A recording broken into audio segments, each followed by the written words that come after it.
So hello and welcome everyone to Versatile VDK Community Meeting. This edition, so to say, is dedicated to open source community and yeah, let's say how to build how to grow a project. We will have a story about that and questions and answers for first-time contributors, how to contribute and yeah, so on.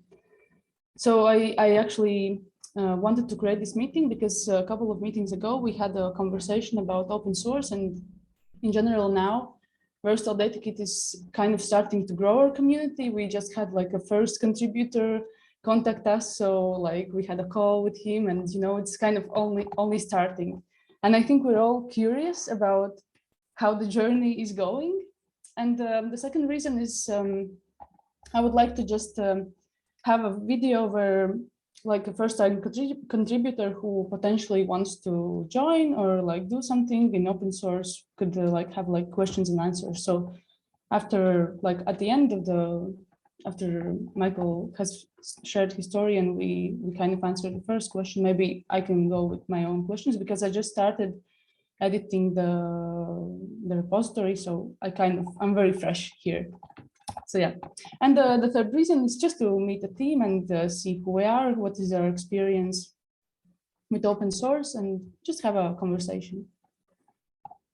So yeah, today I'm not going to present anything. I think we can just, in the best case scenario, like turn on our cameras and just see each other and have a cozy conversation. So yeah, the agenda would be that we will start with introduction, just a bit about each person who is here in the room. Then I will give the word to Michael. And then, yeah, I have my questions kind of prepared, but I hope that we can all maybe share some questions or what we are curious about. And then maybe at the end, I introduce the Versatile DataKit a bit. So the rules, let's say, of the meeting, we can just unmute whenever there is a question or anything to say or add or like comment, just unmute yourself and say it. Or you can write a question or a comment in the chat. We can also have like a parallel conversation, or also you can raise your hand in Zoom. There is an option to raise a hand, and I'm just going to just monitor hands. Like if there's something, I'm going to try to moderate and give the word to the person who is raising the hand. And yeah, be nice, be kind, and yeah, just be polite. So yeah, I think with this we can start to introduce ourselves, and I will start with me. My name is Agita, and I'm a community manager here. And yeah, with open source, I actually have a bit of I have met the community. Like 2 times I went to FOSDEM conference and I really enjoyed it. It was amazing experience, and I understood what is open source community and how they see kind of the world. And I don't know, somehow it was very positive experience and sense of the community. But I didn't actually contribute until I joined the Versatile DataKit. So now, as I said, I'm kind of fresh and I'm curious about what it is like from the inside, you know. And also, as I'm a community manager, I'm curious about, yeah, how is it growing? How is it like from, let's say, internal project, like then it's open source, and then somehow the contributors start working on it. So that's my name, my experience with open source, and like a question I'm curious about. And I'm gonna pass the word to Michael, and then we can go to the next. Yep. Just shortly introduce yourself, and then yeah, I'll do a short one here. And again, if I break, yeah, I'll turn off my camera. Sorry for that. So I have some ISP problems. I mentioned that earlier, just so you know. So I'm Michael. I work at VMware in the office of the CTO, and over the last 5 or 6 years, I've been mostly contributing and maintaining open source projects. For example, on Kubernetes, on Knative, on GoVMomi, which is a vSphere API SDK, and also I created the VMware Event Broker Appliance project, which is also like a known and growing open source project for our VMware-based communities. I'm going to pass it to Petra. Hi, I'm not Petra, I'm Antonio. I'm software engineer at VMware, and I'm also a lead maintainer of the Versatile DataKit open source project. Yeah, I'm from Bulgaria. I've been working in VMware, now a data analytics team for the last 8 years. For the past 3 years, helping create Versatile DataKit. I don't have that much of open source experience. I have been contributing mostly issues and ideas on some open source projects like Impala or others, but no, very few code contributions.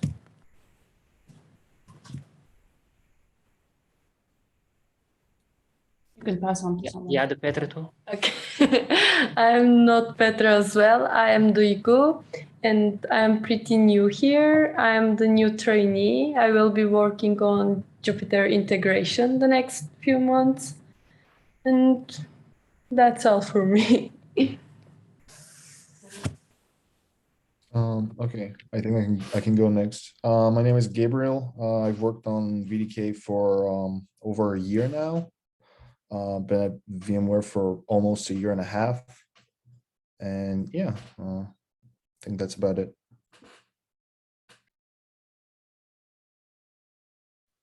Shall I go next, boss?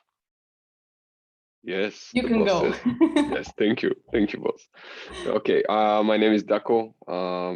I haven't made too many contributions to the open source Versatile DataKit, but I'm a manager and try to make people make more contributions to the Versatile DataKit project. I've been with VMware for 3.5 years, and I don't know what else to say. Hi. Yeah, so hi, I'm Ivo. I'm one of those people who documents contributed to the Versatile DataKit. And yeah, I do contribute. What else? I've extended the API. I've worked on VDK core, the built-in plugins, the other VDK plugins, pipelines control service, and so on.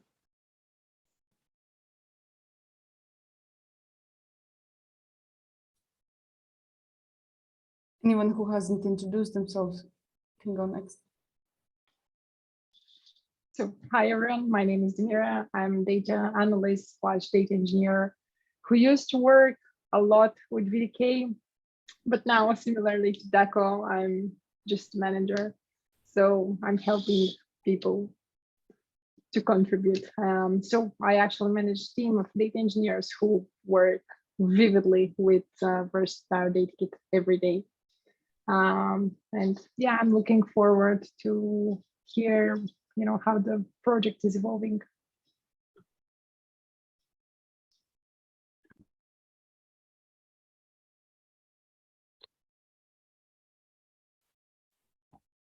Anyone else? Orlin, you can also go.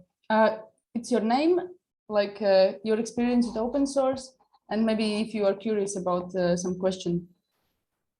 Was that a request to me or?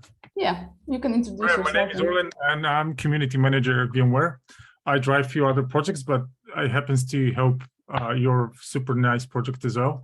I'm here for the fun, so do not expect anything from me.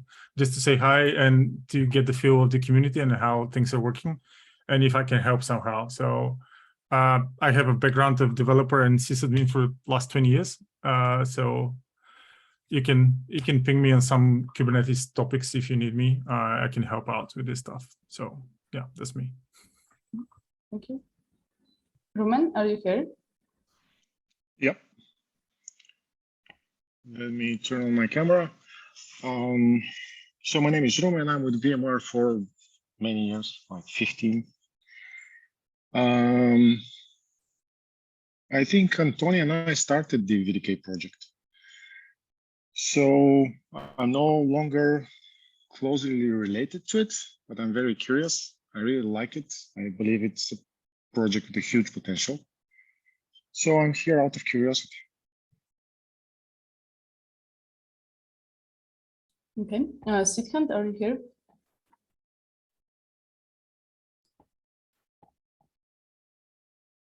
Okay, Andres, are you here?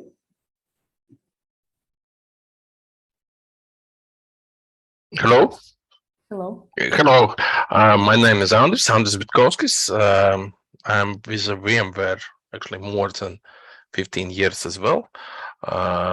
Here as a more I'm for curiosity as well, but like Orlin, I can help with Kubernetes, a lot of Kubernetes topics as well.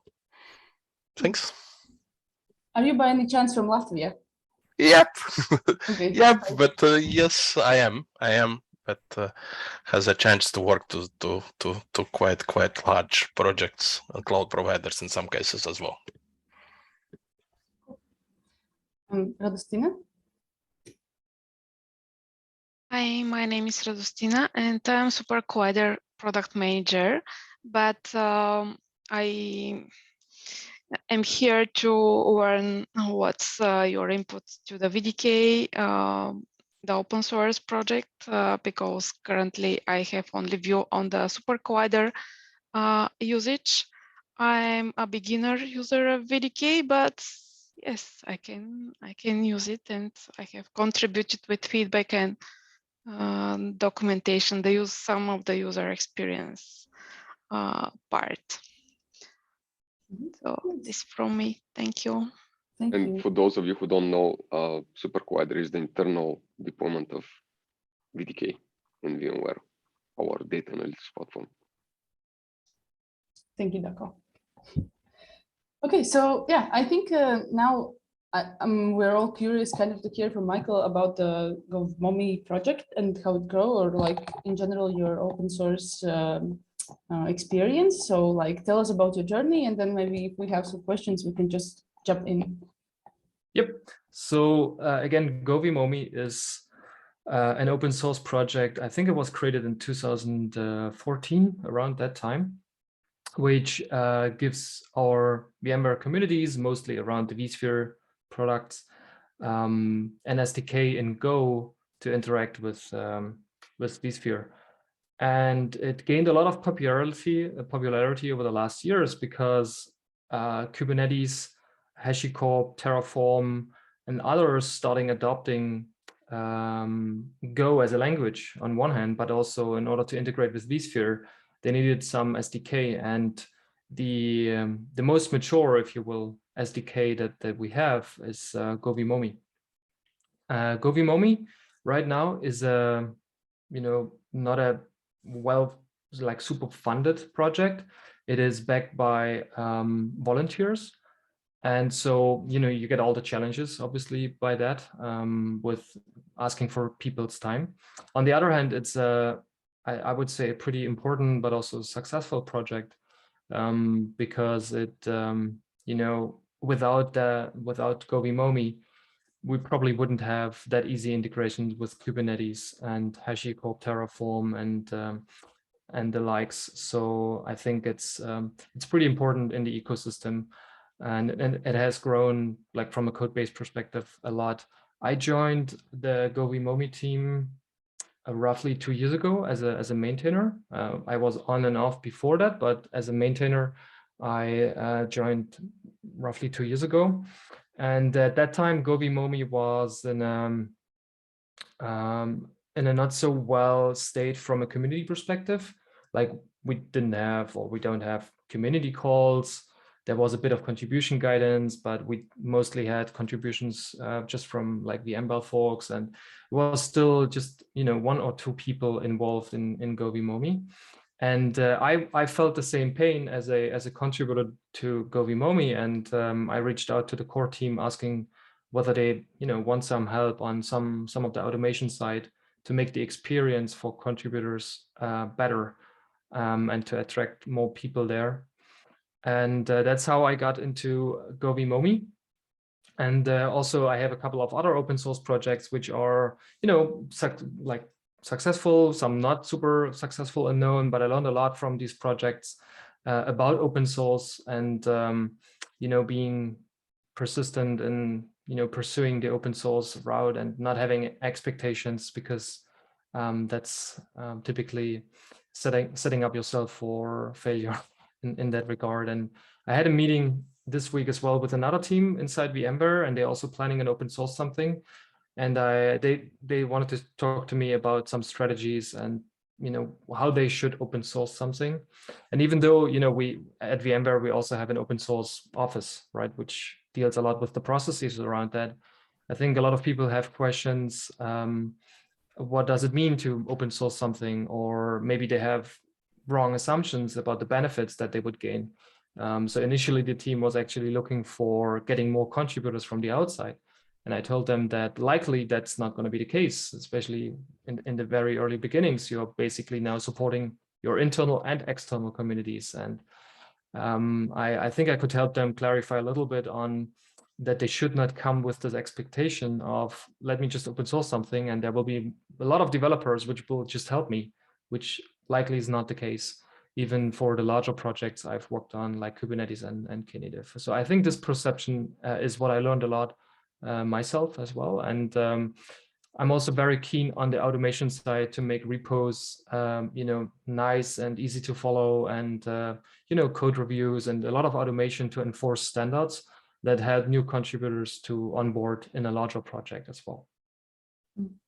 And what did you do as a maintainer? Like you are contributing and at the same time kind of doing the community management, or it's just contribution? So it depends on some projects. I'm literally just code maintainer, meaning doing the reviews, code reviews, and also contributions. On some projects, like for example, the VMware Event Broker project, I'm also doing community work, like running the community calls. We have a monthly there. We have a Slack group, an external one, which needs an eye on. And I would even say there's more work on that end than on the open source side. On the coding side, because a lot of people have questions, they try it out, they run into issues. And also it depends on the persona. Like for the Event Broker project, the persona is more operational people, like not developers. And so they're not fluent in Git or GitHub. And so they reach out in different channels, like even email or some web pages.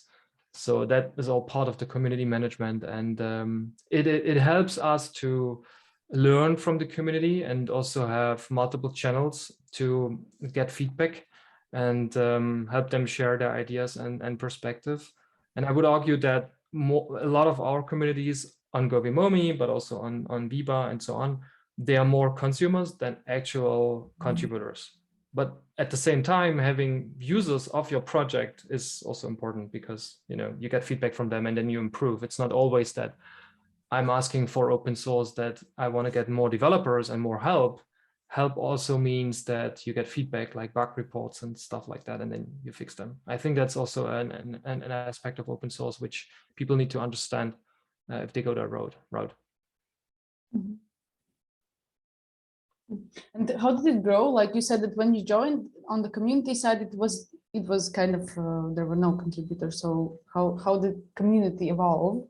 Like, and maybe what did you do? Yes, so and I can talk about those two projects here because they have a different journey. So the VMware Event Broker, the Viba project, and the GoVimomi side. On the GoVimomi side, we decided to cap our external community engagements in terms of not running calls, not reaching out and offering a lot of help, because the project itself is run by people volunteering, meaning that would just ask for more time of these people. And there was already a lot of work on, or there is a lot of work on the project itself. Like, there's issues, there's bug reports and so on, and that takes a lot of time. And with, running community meetings creates a perception of users that, they can join these meetings and then ask for a feature and get that implemented, right? And so, which is right. I mean, that's totally fair to ask for. But if you run these meetings and then you always have to push back and tell these people, well, let's see, we don't know, it might be, then you're also scaring away the people. And that's why we are a little bit shy on the GoVimomi side in terms of our outbound community engagement, because we know that we already have a lot of work on the project, that this would actually mean even more work, which right now, we just don't have resources for. And that's okay. Like for that project, it's totally okay. And it's mostly developers coming in and They have a little bit of bugs, a little bit of feature requests, but this is all doable through GitHub. So, we don't need a formal community process yet. Obviously, it would be great to change that, like formalizing the whole project and putting it in a larger scope, and then community meetings and engagements and community management becomes like critical in order to communicate clearly. On the Viva side, because we had people that were not aware of Git and all this stuff, because we had this challenge of different channels where people were reaching out and not being able to say, oh, I have the same problem, because you get an email which someone else doesn't see. That's where we actually started with the community calls, because we wanted to give them one channel where they could just join and share and have these discussions of experiences that they have, not as maintainers or contributors, but more as users for the project. And this created a lively discussion where we learned a lot from their feedback, but also they learned, like the community itself learned from use cases, ideas, stuff that they run into, and that that kind of bootstrapped a community, which then later started contributing code snippets, examples, documentation stuff, which we also needed, but it did not create a lot of like developers that we would also have needed. But in that case, it was fine, because there was not so much going on the development track. Like I could easily handle this my own, but we needed more adoption on the user side, to grow the project, and that's why it was so important to bring in the community calls for that project, where we actually needed that. So usually users also join your community calls and they're like active part of the community, because I was thinking, how is it possible even to know who's using if they are not actively joining the community, so to say? Yes, and there's different ways to measure, and it really depends. I mean, the VDK, for me, it's a framework, but so comparable a little bit to GoBimomi, I would say, as like an SDK. Whereas on the Viva project it is an appliance or a container image that you can install. And so for anything that you can install and run, obviously you can create, you can measure, either by having some telemetry and agents, or if you don't want to do that, or if your customers or users don't want to do that, indirectly. And for example, we saw a lot of stats on Docker, on the Docker repo for the downloads of just a container image, which we know that a lot of people were using it, and that was one indicator for us to understand that people are actually using it. At the same time, as I said, we had these challenges of people going to a web page from VMware, giving feedback, then being on Slack giving feedback, then reaching out on Twitter. Like, we had so many different channels that it was hard to get these people together. And the community call was an attempt to bring these people together, and we have core teams, people showing up there, but obviously not all of them. Like, we don't have like 200 people every time in the community calls, which we definitely have from our user base. And so it remains important for us to have these different channels and open these different channels. And for me, again, the community call is one aspect of this, but it is not the only one to manage the community, right? You have to give them different channels. Something that we also opened up was the GitHub discussions, where we drove people to not, opening issues, because that now became a burden on the developers. So we switched to using GitHub discussions for these more, interactive style of, I have a question or I want to discuss something stuff. Did that make sense, Akita? Yeah, it makes sense. Like, anyone else has maybe some questions, because I think I'm just taking over into your space. Feel free to shoot them at me. Otherwise, I can just keep, talking. Okay, I think you can keep talking. Let me just keep talking then. So I think the VDK was released roughly half a year ago. Is that correct? It's still young, right? The open source one, I mean. I think in October. Yeah, that's correct. October, so roughly a year. And I see the stats here. It has roughly 150 stars and a couple of forks, and it has a couple of contributors. Would you say those are mainly from VMware, or is this a diverse group of people? They are mainly from VMware. Yes.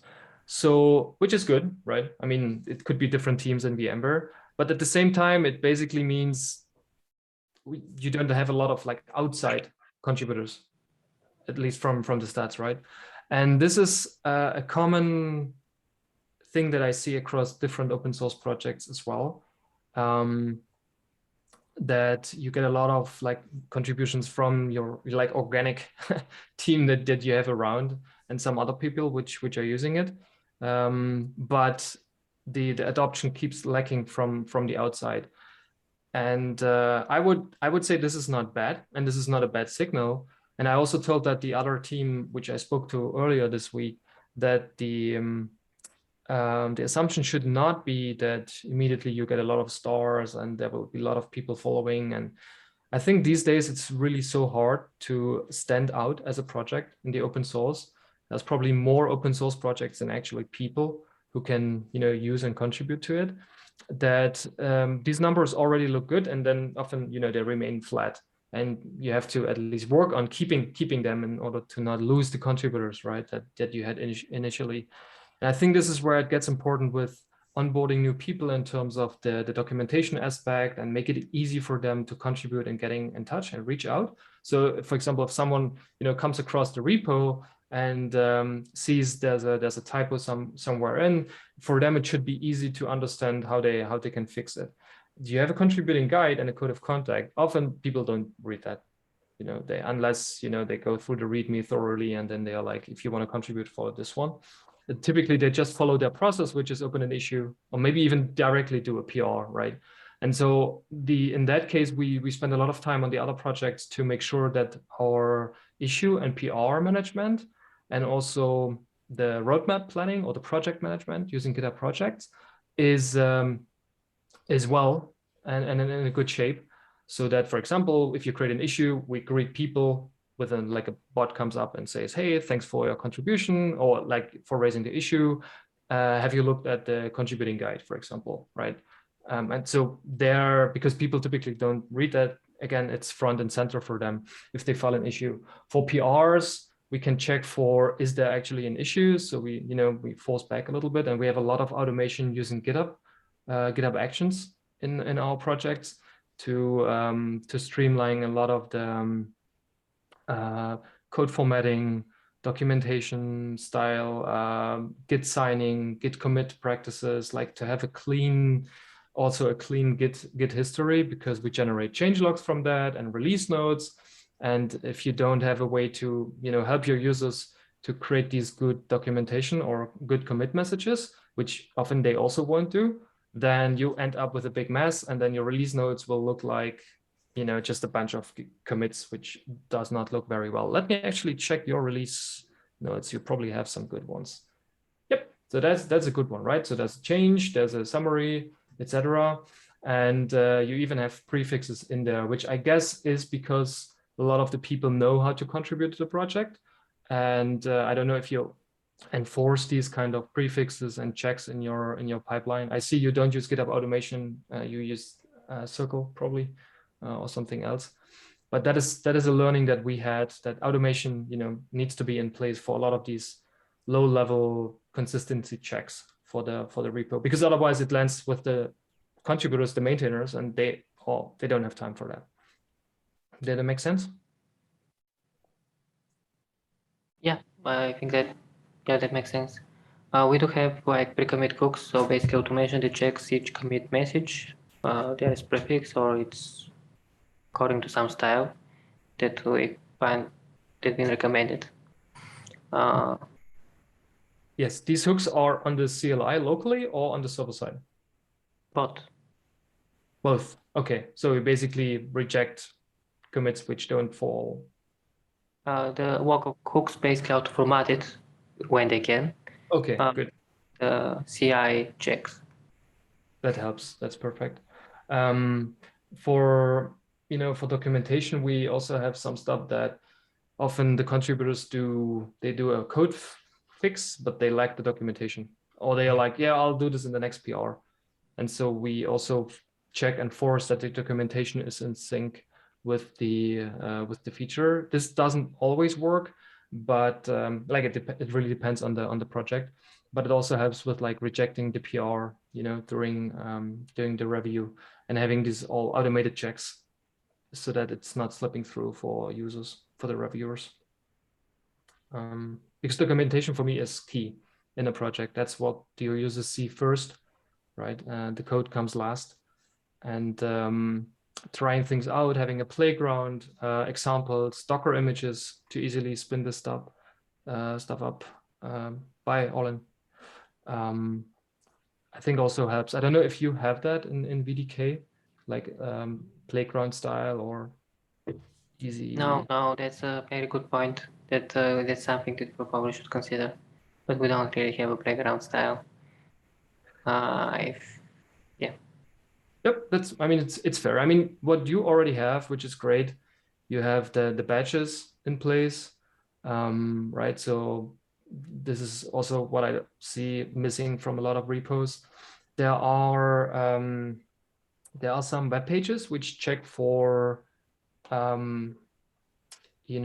consistency of repos if you follow security guidelines, etc. I think this also makes sense to bump up and see some of the gaps that you have in the repo that I can share with you. Other than that, it already looks pretty good on the README side. It's pretty clear, it's short. I like that. And but GitHub discussions, is that used? Yeah, No. at least there's a. It's not, yeah, but you have enabled it. Yeah. Mm-hmm. So what are your challenges with the VDK open source project? I guess the main challenge is that we still don't have a lot of users, basically external outside of VMware. I mean, it's I suppose hard to, and it's also not very clear exactly what is the main issue. Is it hard to understand the value, or is it hard to use? There's a bit of a it solves more of a wide problem. It's not very focused problem. So it's hard to see how it fits in your workflow for data engineers, for example. So I can see that. Yep. It could be a visibility issue, right? People just don't know about it, maybe. And I'm lucky in the VBA project because I work with William Lamb, and he has a huge outreach on Twitter and on his blog. And so having him as a co-creator of the project really helped to grow the awareness in our community. We did a lot of like podcasts and videos and VMworld sessions on conferences and so on. And it took us 4 years to get the project actually to a state where it's considered, to be productization ready, if you will, from the outside. So that is also something that I spoke with the team at the other team this week about the expectations, right? Don't expect users to show and use it and contribute, and also don't expect people to, use it right away. For us, it took 3 to 4 years to, ramp up. It was a timing issue as well. People were not very clear on. So VBA does functions and automation and event-driven integrations, like async integrations. That's like the pitch, but in a very easy way. But 3 years ago, for those users, they would just not. That was not how they would use it. They would write scripts, right? So, and if that's your muscle memory, why would you look at VBA? It looks like different, and I have never heard about it, blah, blah, blah. But because there was a huge push from the different cloud providers in, Lambda, Google Functions, event-driven stuff, this is where the operators also stepped up and was like, oh, I want to do that. Like if something happens, I want to do that. And so after 3 years, we kind of saw the community kicking in, and that was good because we already had something, right? That was usable. And maybe you face the same challenge with the VDK that, first, the visibility is one. If you would have a William Lamb, that might be a different thing, right? Just from the outreach. And the second one is the persona. The team I spoke with earlier, they weren't clear on their target persona. They were very fuzzy of what they were building for the target persona. They said, oh, it's for startups, it's for enterprises, it's for cloud providers, everyone can use it. And then the more I started using and playing with it, because they asked me to become like a user, like a day one user kind of, the more I started playing, the more I realized that it's actually not for enterprises and not for cloud providers. It's more for startups. And so right now they are rethinking their pitch, how they will open up to the world, because there's a risk of creating a perception that it's for everyone. And then people look at it and it's like way too complicated. I'm not going to use it. So being clear about the target persona is also very important. And then specifically go for that persona. On the Viva side, our target persona was just admins, purely admins, VMware admins even. From customers, partners, whatever, but that we were very clear that this is our target persona, not developers, for example. On the GoVimomi side, the target persona is purely developers and partners integrating with the vSphere APIs. Very clear, right? On point there. And I think this is really something to think about and then go after this group. Thank you. I think it's a good tip for us. Yeah, and then conferences are a good thing, especially now with remote conferences. There's a lot of chances to talk to. For Viva, we also have a lot of YouTube videos, and so we are just surprised by people watching it. Not right away, but then a year later they started watching it.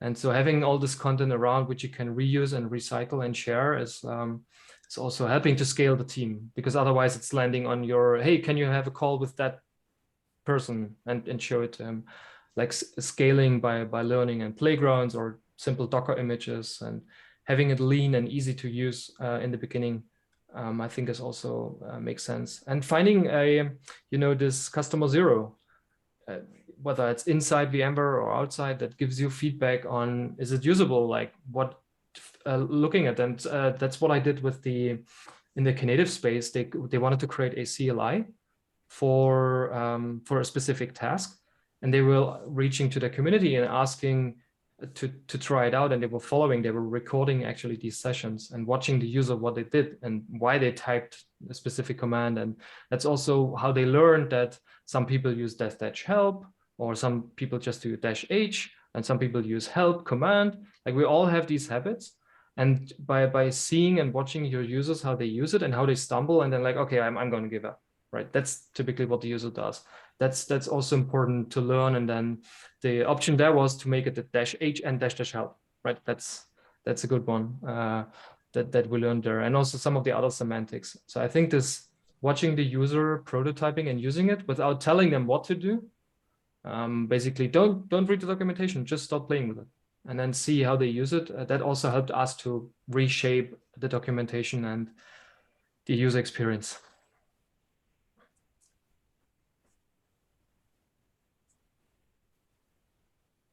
And maybe one last thing is, again, I touched on this earlier, but being persistent, just keep running the community calls, even if people don't show up, keep running them, and open it up, make it, for the Viva users, we told them that if we don't have an agenda, we'll still meet, and then we'll, discuss whatever comes up. If not, then we'll just close it early, because if people see that, oh, it's going to be canceled again, then, and they typically don't show up because there's no cadence, and it takes time, right? It really takes time. And these days we have so many meetings, and there's so many open source projects which will squeeze into your calendar. For GoVimomi, we have internal calls, and we did one for the more India Pacific, like India time zone, and more for the Pacific time zone, to make it able for people to join, because you can't expect people to show up at 10 p.m. Mm-hmm. Yeah, I think this is also one of the plans for us. Like we're keeping this. I understood that at some point, as you said, maybe after a year, people start watching those YouTube videos that were created like a year ago. Yep. And yeah, when I checked Valero community, I figured like at some point I want to just scroll back and see what they did in the beginning, just out of curiosity. Yes, having good meeting notes is important, right? And then linking to whatever the episode. Because often I was like, okay, when did we discuss this? And then I go through the meeting notes, and then I just share that recording. That is important. And again, if nothing comes up, then at least the call happened. People were there, right? and you can discuss open issues, pull requests, you can do code reviews if you have someone around. I guess for you, there will always be a couple of people anyways in the call, right? And so use the time for the maintenance tasks if users don't show up. And I would say give it at least 2 years, the project, to see if there's adoption. If you look, like if you scope it to a target persona, if you're clear the target persona that there is a market and there is people, you know, doing this kind of stuff. And I think after 2 years, you can reassess and ask, is like, maybe it's not taking off because it's too complicated, or there's already 10 of these things and there's already a leader, and then you can always pivot, right? But it takes at least 2 years, I would say, to get traction on a project, Okay. which is a lot of time. Yeah, it's a lot of time. I also was not expecting, but you said 4 years, so like, yes, for yeah, other 4 years. It's quite a lot. Yeah. What else? Can I ask something? So Yeah. I am not very experienced with the open source, but I watch such open source videos. And in your experience, do you make demos? Because some other open source project, the agenda is like presenting what's built, and not so much issues or problem, not open discussion, but mainly what are the contributions and a demo. Is this something that you have in your experience, or what's your take on this? Yeah, just to be clear, your question is on demos about how to contribute, or demos about the product thing? About the product, about the yes. library, what was the latest, what was built, and etc. Who yes. contributed, things like this. So here we still don't have contributors, but just what's new and the functionality that. Yep, what we did. So I can share one thing. And again, this is different for the various projects that I have, that I work on. So for Govimomi, we are not very outbound, and the expectation is give us a library that works and follow good Go convention. So the focus on Govimomi is more having a good SDK that is usable without having to go to GitHub and read about it. For the VMware Event Broker, we did basically on the project side, we have a timeline. So this is our, the releases that we did and some of the highlights there. Most of the time, we also did blog posts for these releases. William Lamb did a lot of them. So they're not always linked here, but for every release, we did blog posts. We also had like Twitter releases, and in the community calls, we also discussed this, so that, you at least see that there's a bit of stuff going on. Because again, if you look at this one here, this is nice for me if I'm browsing GitHub, right? But it might not be sufficient because I don't know if you have a web page for VDK. No, we don't have one yet. Okay, yeah, this I think having a web page is pretty useful as well, which could be obviously backed by GitHub, right? This page is backed by GitHub as well. Like the Valera team, I think, did the same, right? And the whole Kubernetes teams do this. But often people, especially maybe in the data science world, they might not be the GitHub, because GitHub often is like for developers, quote. And in Viva, we had the same challenge. Our user base did not even know about Git and GitHub. And so they were like, this is for developers, I'm not going to touch it. And so the web page really helped them. And we get a lot of feedback on the web page, which we then need to fix on GitHub, and not the other way around, because typically the feedback is through the web page here as well. Mm-hmm. And what do you mean by backed by GitHub? So this is so GitHub gives you this way to have your page, where is it, docs here, your page be stored and rendered. Well, so the page source is stored here and it's rendered as HTML. I think the guy who did it uses Jekyll. Hugo is another known page renderer, right? This is a static web page, nothing fancy.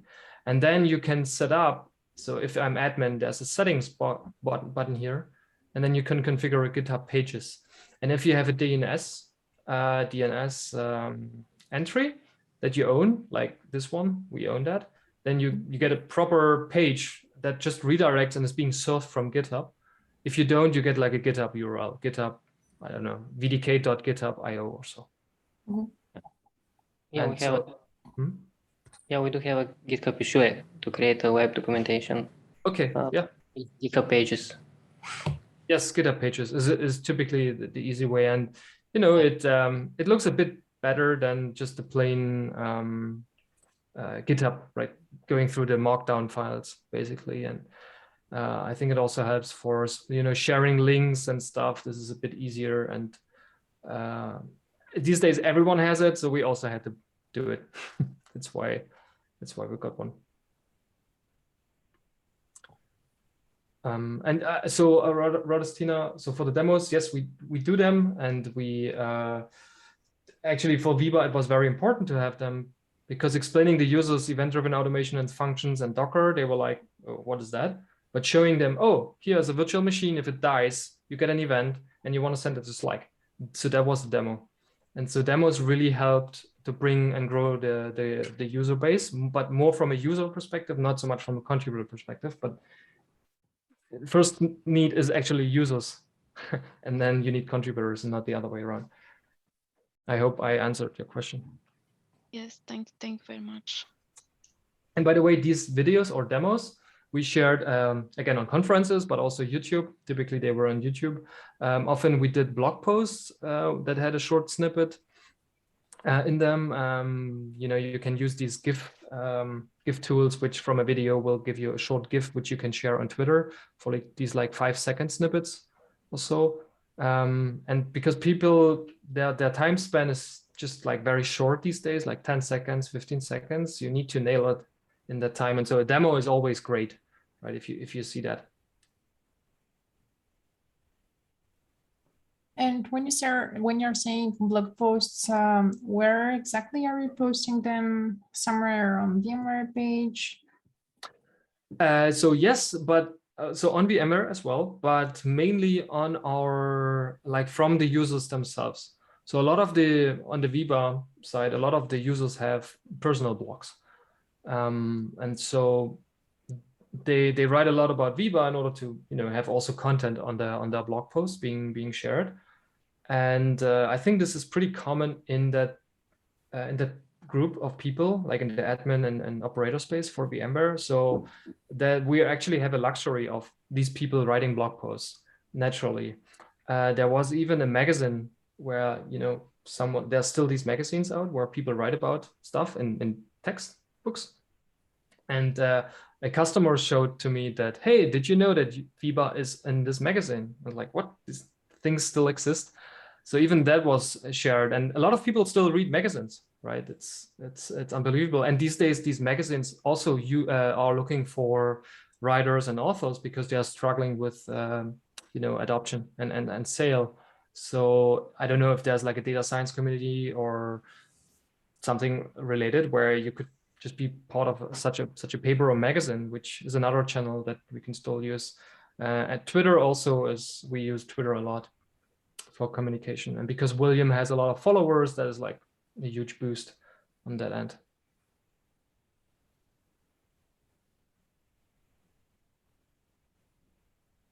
And something that we did not get right in the beginning with Viva and GoVimomi was, and I can give you the two technical ways how we did it, were actually the metrics.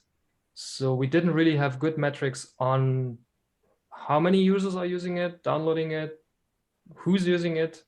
We were flying blind, and at some day I was looking at the Docker repo and I saw 1 million pulls on one of the images. Like, who's pulling that thing? We definitely have not 1 million users, but someone maybe did some automation or CI stuff there. Later we added a bit telemetry to the appliance so that we know, who's downloading it, who's using it, if they opt in. On the SDK side for GoVimomi, because you don't run it, right? It's a library that you link. It's a little bit more tricky. And what we did there recently is we added, because GoVimomi is using HTTP as a transport, we used a specific user agent that we make part of the HTTP calls. And by default, you get a user agent where it has at least the machine, the architecture, and the version that they are running. So we know what version they are running, where they are using it. A user can always override it or blind it if they don't want to share that. But that also helps us, the vCenter team, for example, because the vCenter team sees these inbound calls, these HTTP calls, and they see, oh, this is a user, coming from a MacBook, so it might be a developer, or this is a Linux machine, maybe a server running that version. And so a long time we were just flying blind. We just saw Go HTTP 1.1, and that wasn't very helpful to understand the users and how they were calling. Where do you collect the data? So it depends. So for the Viva project, we have different metrics. Viva you can download on the VMware Flinks site. It is backed by an S3 bucket, but the Flinks team, the VMware Flinks team also tracks downloads. For the Docker image, I see it on the Docker registry, the download stats, the pulls. Then we have this little bit of telemetry in the Viva appliance. If a user uses it and opts in to send it, then VMware will collect it through their telemetry agents. For GoVMomi, because it's a library that you might use, we can only see it when they make calls to vCenter as the remote server, right? That they are using. And so if a user again there has opted in sharing this data, we will get it. Or we, during debugging or troubleshooting, we get traces if a user does support bundles and opts in sharing this data with us, which sometimes they do. But we are communicating clearly when and which data we are collecting. It's not, we are randomly turning something on and then we get this data. Okay, so we have 5 minutes left. So if there are any quick questions, maybe to finish this.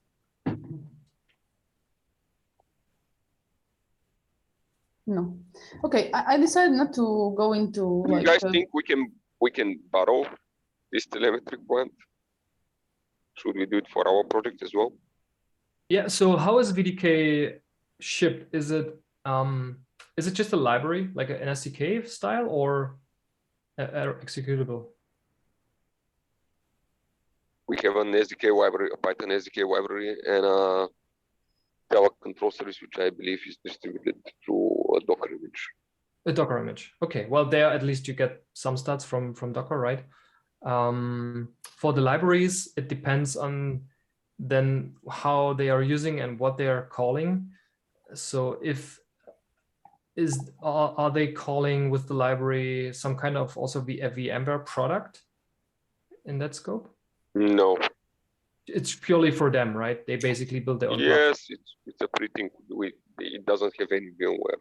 Yes. So for so on the Go side, we get telemetry as well on the the dependency graph on the Go package management tool. So Go has a proxy, and you get a lot of telemetry data from there, like who's depending on it, which version they are using, etc. If they share it. I don't know if that works also for Python and Java. Likely, like a Maven and PyPy might be sources which you could. Yeah, there are PyPy statistics. Yeah, that's I think the only option. Yep. It's the only problem is it's hard to recognize some from bots and mirrors. So yes, you have to be careful about those things. I think that's the only option for SDK style stuff. For GoVMomi, it's a bit different because GoVMomi always calls into a vCenter, so which comes from VMware, and if a customer shares the data, then we get it as well. So we have a bit more data there. I think that it's not allowed to collect telemetry within VMware, but maybe I'm not. There was also another team, Antrea, that asked Lego. They wanted to collect data in Google, but it was not allowed. And basically, they decided not to collect any telemetry. I was in the initial calls with legal, but yes, to collect telemetry, you need to get the legal approval. And I know for some other teams that collected some telemetry and then it was requested to be deleted. Yep. And we asked legal for approvals because these data were collected without any legal basis. So this should be very careful, like what to collect and to have the opt-in, etc. Because what I know is not easy to get this approval, and yes, this team gave up on Treya. Yep. And so again, for the SDK, I mean, the Maven and the PyPy might be the best sources, plus the Docker image. And the other one that we have is the web page as well, because on GitHub Pages, I don't think you get the stats. But if you have a web page where you can hook a tracker in there, like with the cookies, right, which a user can always opt in or out, then you will get also, where are users coming from? It's like these blogs that you do typically these days. They also give you all the data, how much time people spend on your page, what they were reading. And so through the web page, you get also a little bit more data than purely through GitHub. Legal had a feedback to Antrea website that they need to put the VMware opt-in for cookies. Yep. And that they need to put the privacy policy. Otherwise, they said, yep. We'll stop your website. Yes. Yes. It always has to be opt-in. I'm not saying don't do it. But again, if a user opts in, then you can use it, and it's fully compliant then as well. Okay, so yeah, we're running out of time. It's end of the hour that we had. Just to sum up, I kind of wrote to myself like these 3-4 things. Like first, maybe it's like figuring out who is the persona and maybe targeting those people and figuring out if they are on GitHub or not, and maybe having a website would be very useful. And first, targeting users and then only contributors, which was also kind of not what I was thinking before. And maybe collecting metrics about who is using, like, would be very helpful to actually see the picture of what we're having, like, of the reality. And marketing, like outbound calls, conferences, blog posts, and just do it for 2 years. And if then you don't have success, then maybe nobody needs it. Well, then that's also a learning, right? Mm-hmm. Yeah. So thank you, Michael. Thank you, everyone who joined us. And see you on the next community call. Cool. All the best for the project. Thank you. Bye. Bye-bye. Thank you. Bye. Thank you. Bye-bye.